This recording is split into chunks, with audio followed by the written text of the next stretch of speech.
this is Sister Young from West Bend Ward Primary, and I actually got a request to read another story. So thank you. I hope that you liked the last one.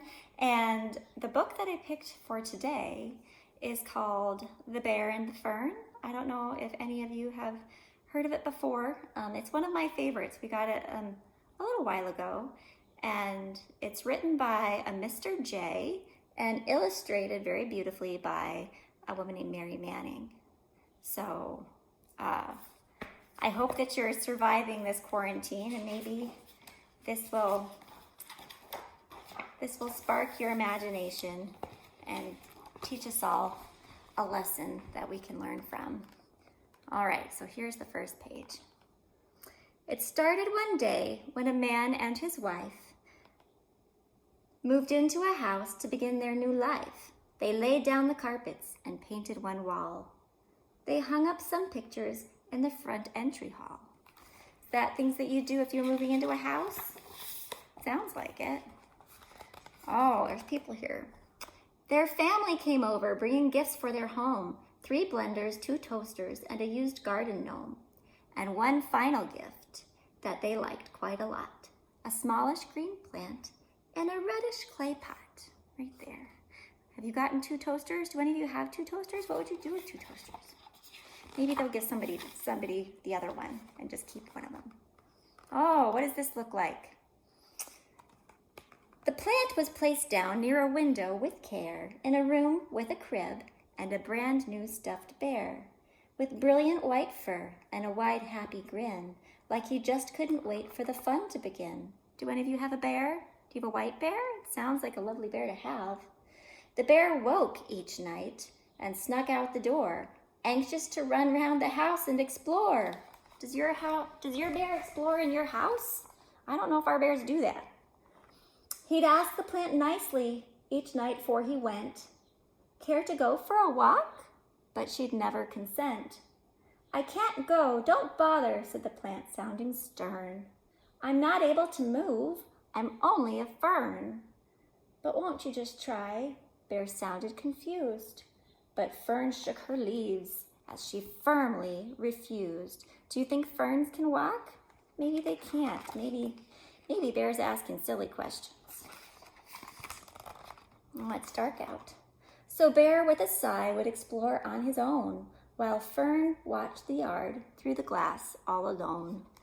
Well, it's kind of sad that they can't play together. Weeks rolled on by, and Fern wouldn't relent, secure in her place, unmoved and content, while Bear ran off playing with new friends he had made: a vacuum, some books, and a pale pink lampshade. I would like a pale pink lampshade. That sounds lovely. He'd ask every night before roaming about, "Could we go for a walk? It's so nice to go out. There's a garden out back, and it all smells so sweet, with some funny old roses that I'd like you to meet." I didn't know roses could be funny, did you? That sounds fun. Each time he'd ask, Fern would soundly reject. "I'm a potted house plant. What do you expect? Plants sit and we grow and we take in the sun. We don't walk, we don't spin, we don't have that much fun." "But how do you know?" "Try it once," he'd implore. But Fern wouldn't budge from her place on the floor. Oh, it's raining out. Can you see all that rain? It's got a beautiful yellow umbrella. Do you have a yellow umbrella? What color is your umbrella? I think mine's actually clear, so it doesn't have a color. Months passed them by and days became colder. Oh, it's getting cold outside. Good thing it's still summer here. Bear's fur had faded and Fern had grown older. Each night Bear'd go out, whether snow, cold, or rain, while Fern watched him play from behind her glass pane.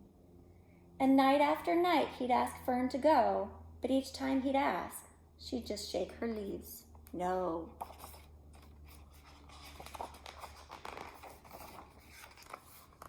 There he is, looking out the window and out from the window into the house at Fern. Seasons flew by and years faded away. Oh, that's a long time. With Fern in her spot and Bear out to play. His one ear was chewed and his fur matted down. Her leaves had grown bigger and some edges were brown. But still Bear kept trying. You don't need to be prone. And Fern would snap back. Just leave me alone. Oh, what's going on? Decades would pass in much the same way. What's a decade? Do you know what a decade is, anybody? For those of you who might not know, a decade is 10 years. And this is saying decades have passed. So that means, I don't know, some of you are even 10 years old. So it'd be like multiples of the entire time that you've been alive have passed now. It's a long time. So decades would pass in much the same way. And then as it happened, on one fateful day, a strange man appeared and came through the door and dropped a big box in the room on the floor. What do you think's gonna happen? He packed up the box he's packing with all that could fit, some toys, a few games, and a used catcher's mitt. He moved out the bed, the dresser, and chair. Then on top of the box, he placed the old bear. "I've no room for this plant," the man said with a bark, and he left Fern behind on her spot in the dark. That's kind of sad. Oh, this is sad. Fern sat real still in the silence of night, reflecting upon her unfortunate plight. The only light came from a bit of moon glow, and she anxiously looked through the frosty window. But no one was playing in the cold wintry air, and she wept as she realized that Bear wasn't there.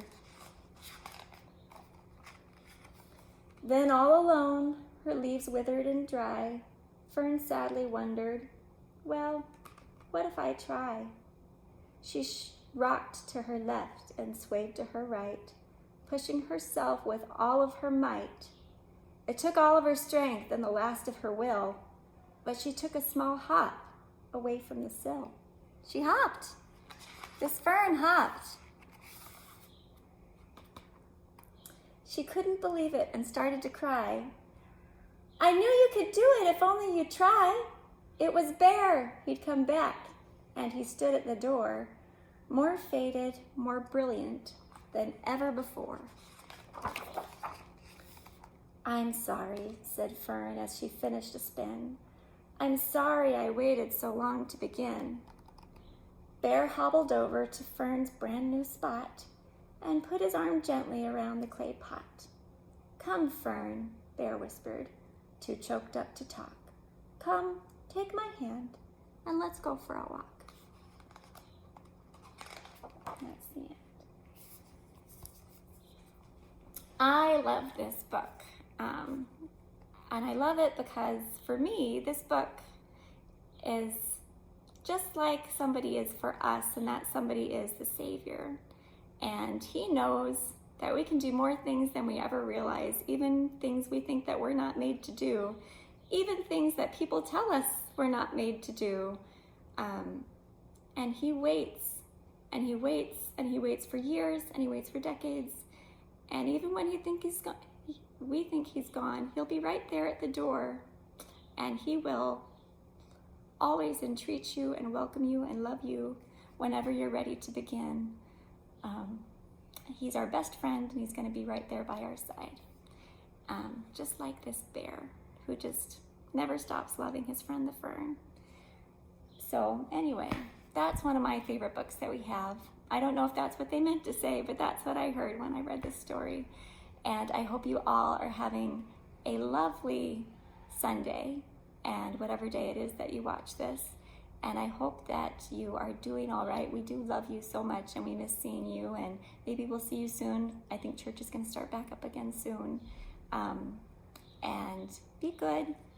Be somebody's bear, and remember that you have a bear no matter what, and his name is Jesus, and he loves you. Bye.